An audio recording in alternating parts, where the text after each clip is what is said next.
بلال صاحب از قلم شکیل احمد چوہان۔ توشی نے اسے جوس، دودھ، سوپ وغیرہ پلایا تھا اگلے 16 گھنٹوں کے دوران، جس کی وجہ سے نوشی اب کافی بہتر تھی اور وہ سو گئی تھی۔ سونے سے پہلے ڈاکٹر نے اس کا چیک اپ کیا تھا اور ساری رپورٹس بھی ٹھیک تھیں۔ رندھاوا صاحب، کل تک آپ انہیں لے جا سکتے ہیں۔ آپ لوگ اگر انہیں سونے دیں تو زیادہ بہتر ہوگا۔ یہ بول کر ڈاکٹر روم سے چلی گئی تھی۔ اس کے پیچھے جمال اور توشی بھی باہر آ گئے تھے۔ گلشیر خان باہر بیٹھا ہوا تھا۔ ڈاکٹر محسن کو صبح توشی نے خود گھر بھیجا تھا۔ محسن کو توشی کی زیادہ فکر تھی کیونکہ وہ اس کے بچے کی ماں بننے والی تھی۔ گلشیر خان، میرے پیچھے میری بیٹی برباد ہو گئی اور تم تماشا دیکھتے رہے، جمال رندھاوا نے کرب سے کہا تھا۔ رندھاوا صاحب، جب آپ کے گھر والے ہی نوشی بیٹی کو برباد کرنے پر تلے تھے تو میں کیا کر سکتا تھا؟ جب آپ نے مجھے حکم دیا اس وقت تک سب کچھ ختم ہو چکا تھا۔ گلشیر خان سر جھکائے ہوئے کھڑا تھا۔ گلشیر خان، پہلیاں مت بجھاؤ، سیدھی بات کرو، جمال نے غصے سے کہا تھا۔ سیدھی بات رندھاوا صاحب بہت کڑوی ہے، شاید آپ سن نہ سکیں، گلشیر نے ہولے سے جواب دیا۔ پاپا آپ بیٹھ جائیں۔ خان صاحب آپ بتائیں، ہم سننا چاہتے ہیں۔ توشی نے اپنے باپ کو کوریڈور میں روم سے باہر پڑی ہوئی سیٹوں میں سے ایک پر بیٹھا دیا تھا اور گلشیر خان کے کندھے پر ہاتھ رکھا۔ خان صاحب پلیز بتائیں، توشی نے عرضی کی۔ رندھاوا صاحب، آپ کو اس دن ایئرپورٹ چھوڑنے کے بعد رات کو میں نے باجی غفورہ اور شاہد محمود کو بلایا تھا اپنے کوارٹر میں، ان سے ساری معلومات لی۔ مجھے لگا صرف 4 افراد حقیقت سے پردہ ہٹا سکتے ہیں۔ بلال سے میں پوچھنا چاہتا تھا اور آپ نے اس سے ملنے سے بھی منع کیا تھا۔ ارم غائب تھی اور اس کا نمبر بھی بند تھا۔ اب صرف وہ 2 لڑکیاں بچی تھیں۔ اس وقت نینا کو جانتا نہیں تھا، اب صرف ڈاکٹر عظمی افغن رہ گئی تھی، اسے میں اچھی طرح سے جانتا تھا۔ بلال نے خود مجھے عظمی کے بارے میں بتایا تھا جب وہ مینٹل ہاسپٹل میں جایا کرتا تھا۔ عظمی سے مل کر مجھے پتہ لگا کہ وہ تو خود بیچاری اس وجہ سے بہت پریشان تھی۔ عظمی نے میری ملاقات عادل سے کرائی تھی۔ عادل بلال کا دوست ہے۔ اب صرف نینا کے ذریعے ہم یہ حقیقت جان سکتے تھے۔ میں اور عادل فوزیہ سے ملے جو بلال کے آفس میں کام کرتی ہے۔ اس سے ہم نے نینا کے شناختی کارڈ کی کاپی لی جو کہ اسکول ریکارڈ میں موجود تھی۔ اس کے ذریعے ہم کلر کا ہار نینا کے گھر پہنچ گئے۔ نینا نے پہلے تو ہمارے ساتھ ملنے سے ہی انکار کر دیا تھا۔ جب عادل نے بلال کا نام لیا تو اس نے ہمیں ساری کہانی بتائی۔ نینا کے مطابق یہ سب کچھ ناہید بی بی کی سازش تھی جس میں شعیب اور ولید نے ان کا ساتھ دیا تھا۔ بعد میں ارم واسطی اور مجھے بھی پیسوں کا لالچ دے کر انہوں نے اپنے ساتھ ملایا تھا۔ یہ نینا کے الفاظ تھے۔ ڈاکٹر عظمی اور بلال کی وہ تصویریں شعیب اور ولید نے اتاری تھیں جسے بعد میں غلط انداز سے پیش کیا تھا۔ گلشیر خان یہ سب کچھ بول کر خاموش ہو گئے تھے۔ جمال رندھاوا اپنا سر پکڑے ہوئے بیٹھے ہوئے تھے اور توشی بت بنی کھڑی ہوئی تھی۔ توشی نے گلشیر خان کو انگلی ہونٹوں پر رکھ کر مزید بات کرنے سے منع کر دیا تھا۔ توشی نے جمال کے ڈرائیور کو بلایا۔ پاپا آپ گھر جا کر آرام کریں، لمبی فلائٹ لے کر آئے تھے اور پچھلے 18 گھنٹے سے یہاں پر ہیں۔ پاپا پلیز میری خاطر گھر چلے جائیں۔ توشی کی آنکھوں میں آنسو دیکھ کر جمال نے خود کو سنبھالا اور ڈرائیور کے ساتھ گھر چلے گئے۔ گلشیر خان جب جمال کو گاڑی تک چھوڑ کر آئے تو توشی اپنی بہن کے روم کے باہر اپنا سر اپنے ہاتھوں سے پکڑے ہوئے گردن جھکائے بیٹھی تھی۔ توشی بیٹی یہ پی لو۔ گلشیر خان نے چائے کا ڈسپوزیبل کپ توشی کو پیش کیا تھا۔ شکریہ خان صاحب، توشی نے چائے کا کپ لیتے ہوئے کہا تھا۔ خان صاحب آپ کچھ اور بتانا چاہتے تھے؟ توشی بیٹی نہ ہی سنو، گلشیر نے جواب دیا افسردگی کے ساتھ۔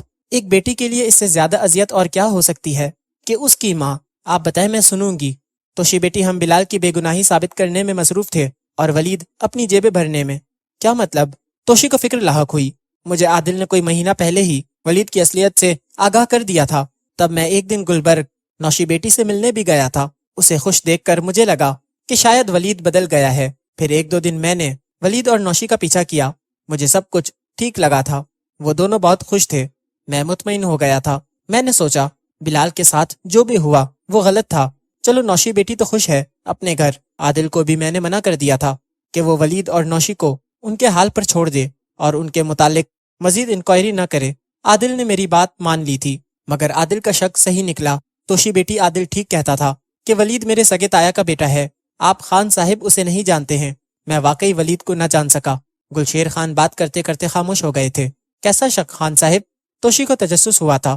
توشی بیٹی ولید نے نوشی بیٹی کی ساری پراپرٹیز سیل کر دی ہے اور وہ ارم کے ساتھ کل رات کو دبئی چلا گیا ہے۔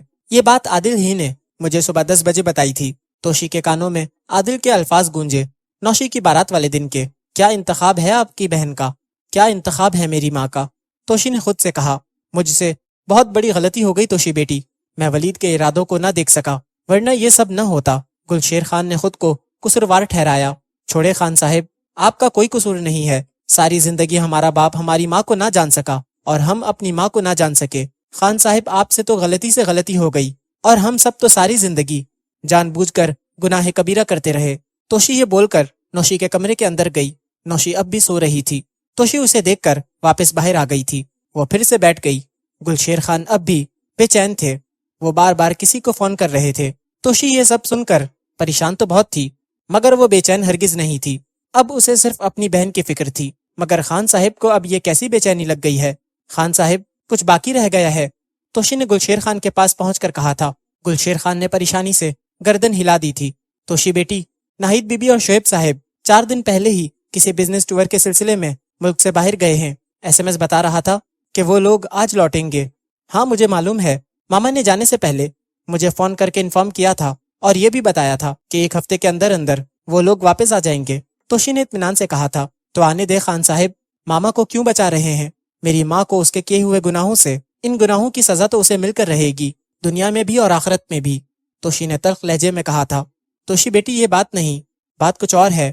شعیب صاحب اور ان کے 2 دوستوں سنی اور وکی نے، ہاں وہ بغیرت کے بچے، وہ شعیب کے دوست بھی ہیں۔ توشی نے گلشیر خان کی بات درمیان میں کاٹ کر نفرت سے کہا تھا۔ افسوس، مگر یہ اٹل حقیقت ہے۔ گلشیر خان کی کن پٹی کی رگیں تن گئی۔ توشی بیٹا، یہ تینوں پچھلے 1 سال سے شہر کے مختلف علاقوں سے لڑکیاں اغوا کرتے، پھر تینوں ان لڑکیوں کے ساتھ زیادتی کرتے، انہیں ڈراتے دھمکاتے۔ اکثر لڑکیاں اپنی بدنامی کے ڈر سے خاموش ہو جاتی۔ 2 ہفتہ پہلے ان تینوں نے گلبرگ کے علاقے سے ایک لڑکی اٹھائی۔ اس لڑکی کا باپ کرنل ہے اور خفیہ ایجنسی میں کسی بڑے عہدے پر کام بھی کرتا ہے۔ اس لڑکی نے ان تینوں کو انجام کی دھمکی دی تھی۔ اس ڈر سے انہوں نے اسے قتل کر کے کوٹ لکھپت کے پیچھے کھیتوں میں پھینک دیا تھا۔ یہ ظلم ان تینوں نے مل کر کیا تھا۔ یہ شعیب صاحب کے باہر جانے سے پہلے کی بات ہے۔ 2 دن پہلے خفیہ اداروں کے لوگوں نے سنی اور وکی کو پکڑ لیا ہے۔ میرا چچا زاد بھائی اس کرنل صاحب کے گھر ڈرائیور ہے۔ یہ ساری باتیں اس نے مجھے ابھی جب آپ اندر گئی تھیں تب اس کا فون آیا تھا۔ میرا بھائی بتا رہا تھا وہ لوگ شعیب صاحب کو ایئرپورٹ سے ہی اٹھا لیں گے۔ بیٹا، تیرے باپ کا نمک کھایا ہے۔ گلشیر خان کی آنکھوں میں پہلی دفعہ موٹے موٹے آنسو چمک رہے تھے۔ مغرب کی اذان ہو رہی تھی۔ خان صاحب نماز پڑھنے چلے گئے تھے۔ توشی اپنی بہن کے پاس کمرے میں لوٹی۔ نوشی بھی جاگ چکی تھی۔ نرس اس کا BP چیک کر رہی تھی۔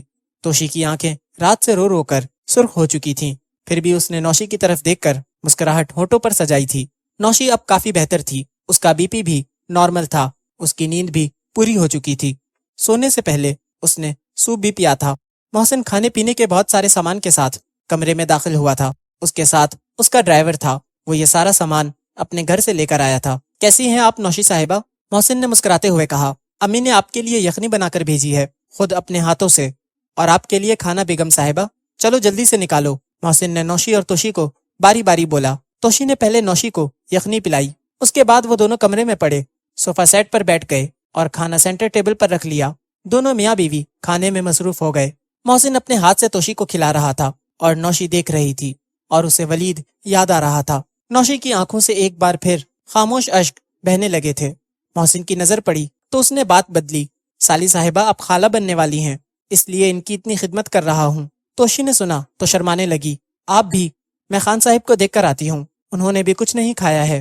خان صاحب کھانا کھا کر پھر کمرے سے باہر نکل گئے تھے۔ وہ کسی طرح شعیب کو بچانا چاہتے تھے۔ توشی نے نوشی کو میڈیسن کھلائی۔ توشی مبارک ہو، نوشی نے گلے کے انداز میں کہا۔ خیر مبارک، توشی نے اسی انداز میں جواب دیا، ناراضی سے۔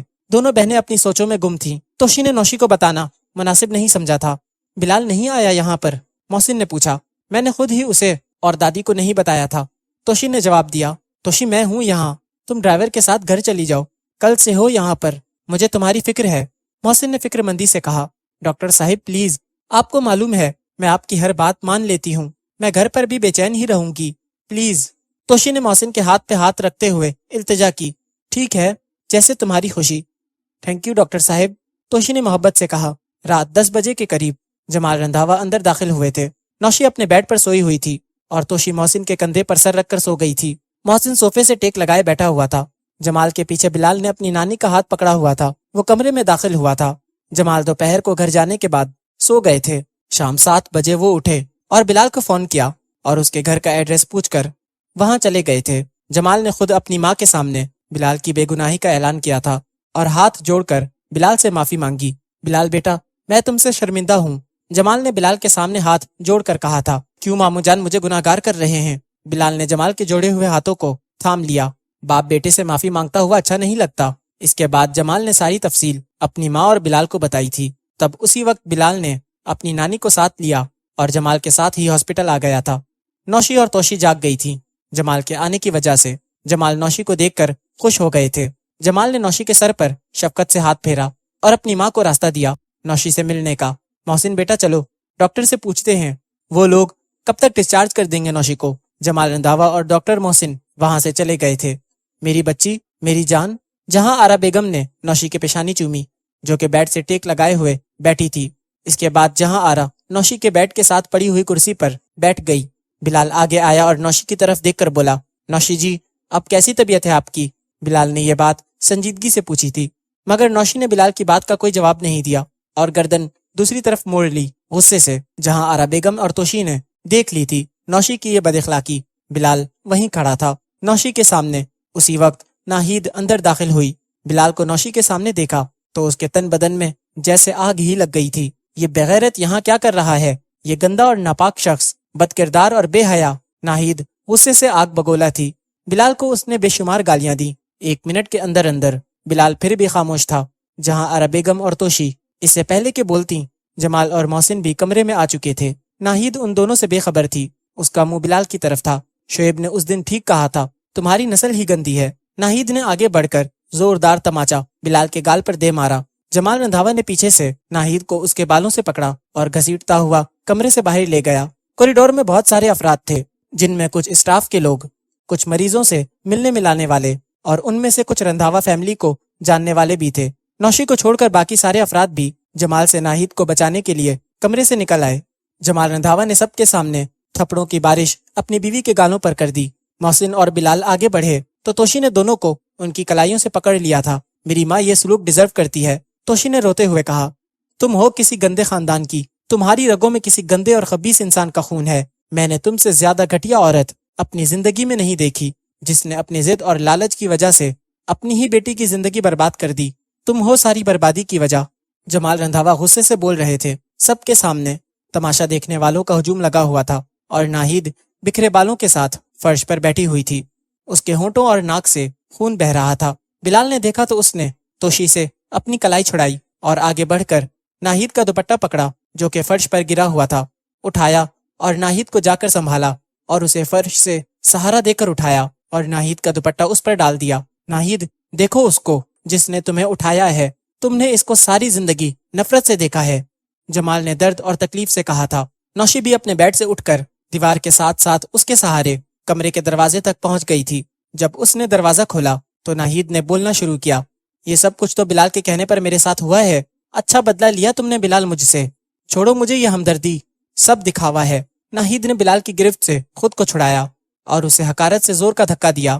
بلال گرتے گرتے بچا تھا۔